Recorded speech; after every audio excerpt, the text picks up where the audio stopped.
Hey everyone, it's Lindsay, and I want to make a card in an envelope today using two stamp sets from Two Paper Divas.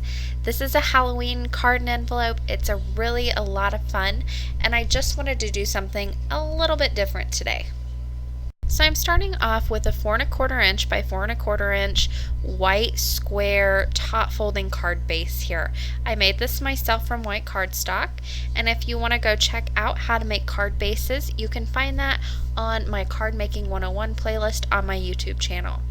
So I'm using this splatter stamp set. It's brand new from Two Paper Divas, and I absolutely love it. It can be used for so many different things, but it is awesome for Halloween, which is right around the corner.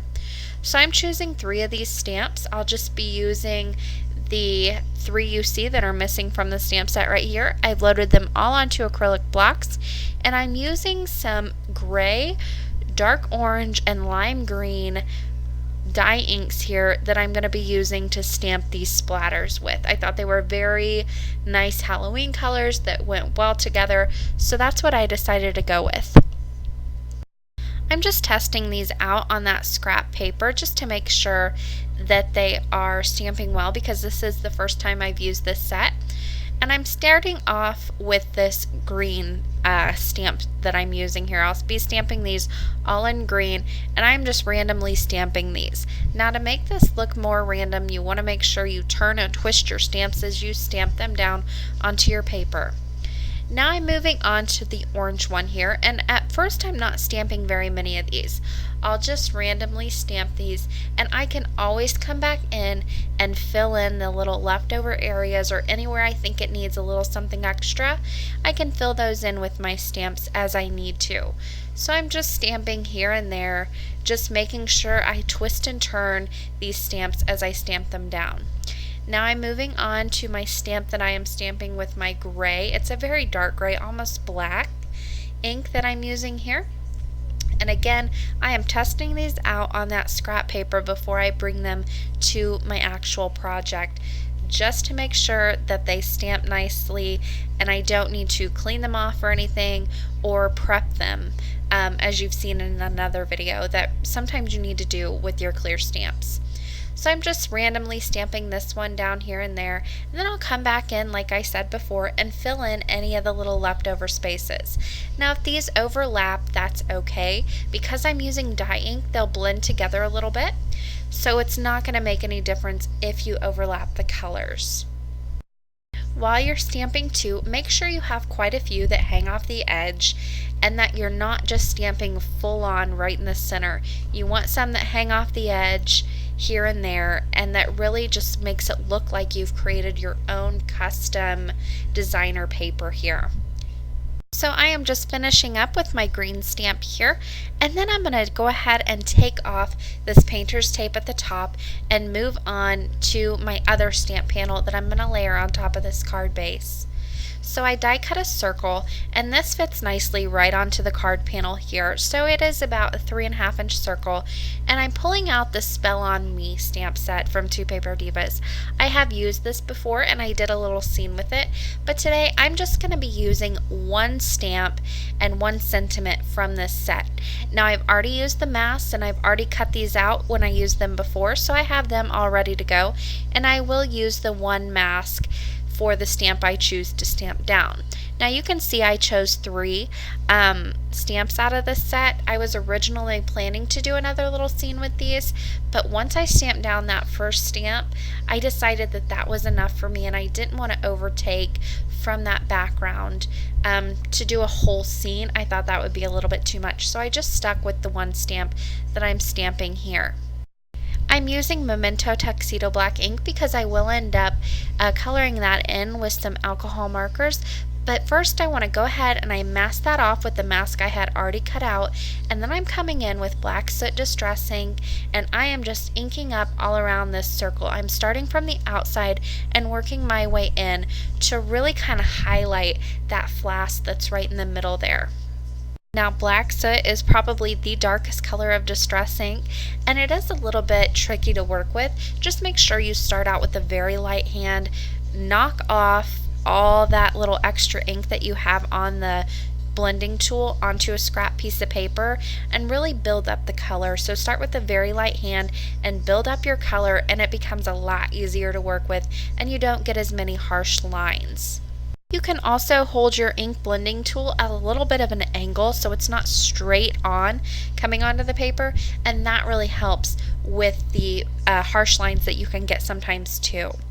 So for the little flask, I just quickly colored this in. I'm using a lime green alcohol marker to color in the liquid and the little dots that are raising up from the flask as well. And then I just used a very light blue and then a very, very light gray, almost white, to just blend out that blue and make the flask look as if it is actually glass. Now this is very simple, so I wanted to add just a little bit something extra and really make that flask stand out a little bit more. So what I did is first I went ahead and popped up the circle with some white fun foam and some double-sided adhesive, and I just stuck that down right in the center of that card base that I stamped first. And I just want to make sure that that's nice and centered because there's not a lot going on this card. You will notice if this is off to one side or a little higher or a little lower. So just make sure you're nice and careful whenever you place it down. Now I wanted to draw some attention to that flask, so I used my glossy accents and put a pretty thick and generous layer over that flask. I wanted to first adhere that circle down to the card base. Because glossy accents takes quite a bit of time to dry, I didn't want to have to try and fiddle with it while it was wet because I have messed up one too many cards trying to do that. I've learned my lesson, so I make sure everything's adhered and I'm all done with the card, and then I come in and add my glossy accents as my very last step. Now I can set this aside to dry and I can work on an envelope. I had the time, the card didn't take very long, and then I decided, you know, it's a very simple card, so I want to dress this up a little bit with a coordinating envelope. So I first found on my envelope punch board the size of cardstock I would need.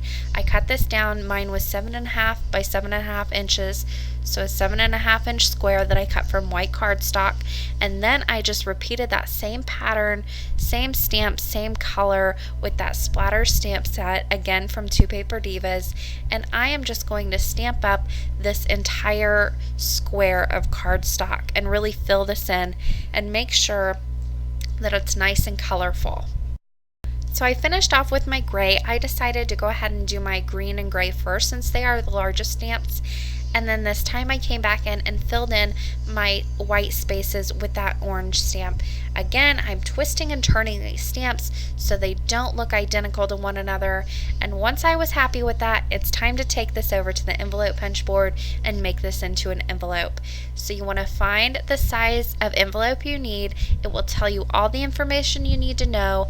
I needed to line mine up at 3 3/4, that little tick mark off to the left hand side, and then you just punch it and score. That's the only measurement you need to do. Then you just line up that little blue arrow that's sticking out from the punch with your other score line, and then you punch again and score right down that line. Turn it around again another 90 degrees. You just punch and then score again. Make sure you have that little arrow lined up with your previous score line, and then one more time you just need to line that up. It is hard to see in the video, and it was actually hard to see in real life with the white cardstock, but if you kind of get down and look at it, you can line it up just perfect, and then you punch and score. Now you can see I've got 4 little V's cut out, and this also has the option to flip this around, and I can stick all of my little corners right into the back of this punch, and I can press down and it rounds off all those corners so they're not so sharp, and it just gives it a really nice finishing touch. So I'll just round all 4 of these corners here very quickly, and then they're nice and smooth, ready to go. The only thing I have left to do is use my little scoring tool here and just fold down all of those scored lines and make them really nice and sharp and crease them very well. Now I used this scoring tool that's included with the We Are Memories Keeper tool just to keep it simple, but you can use your Teflon bone folder. I know those are very popular if you want to. It doesn't have to be this tool. And then once I have all of those creased, I'm just using this very, very thin it's from iCraft adhesive, and I'm just going to place this down. It's a double-sided paper adhesive. Place this down on two of the sides of one of the little triangles, and then I can go ahead and peel off that backing paper. I use my bone folder to really press that down and burnish it onto the paper, and that makes the backing paper easier to pull off for me. Once I've got that pulled off, I just fold that up over the two side flaps, and there I've got an envelope ready to go. Now, I don't use my envelope punch board a whole lot, but when I need it, especially for these square cards or shape cards, circle cards, die cut cards that you need a specific size envelope for, it is so handy to have. And you can see here, I was able to stamp up this envelope and really coordinate it and match it to the card that I had made. I hope you guys enjoyed this video, and I hope you too will make a card and make a coordinating envelope to match. It really is a lot of fun. As always, I will leave you guys with just a few pictures.